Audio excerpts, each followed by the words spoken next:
In today's video, I'm going to teach you how to add single and recurring classes to Google Calendar on desktop. We'll keep this simple and clear so you can get your schedule set up in just a couple of minutes. Everything we're doing today is on a desktop browser using Google Calendar, and I'll show you two approaches. First, how to add a one-time class, and then how to set up a weekly class that repeats automatically.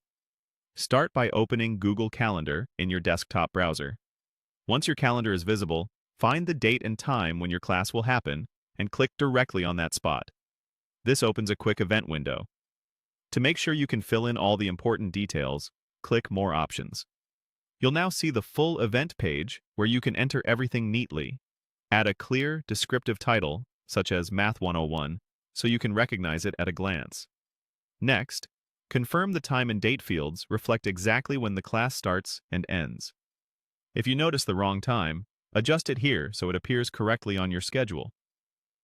In the location field, type the room number if it's an in-person class, or paste the online class link if it's virtual.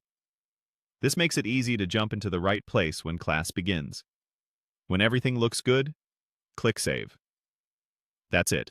Your class is now added, and you'll see it appear on your calendar at the chosen time. Now, if your class happens every week, you can set it up once and let Google Calendar handle the rest. Click the date and time when your weekly class takes place. Enter the class name so it's clearly labeled. Next, look for the drop-down next to the date. This controls how often the event repeats. It usually says "Does not repeat by default."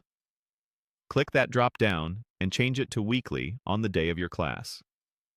For example, if the class is every Monday at 8 a.m., select Weekly on Monday. This tells Google Calendar to place the class on your schedule every week at the same time, on the same day. When you've set the repeat schedule and confirmed the time and date are correct, click Save. You'll now see the recurring class on your chosen day, and future weeks will show it automatically. If your semester follows a consistent routine, this keeps your calendar organized without extra work. Give your classes consistent, easy-to-read titles and accurate locations so you can find them quickly, and review the time zone in your calendar settings if your classes are online or you're traveling. That's all you need to add both single and weekly classes on Google Calendar using your desktop.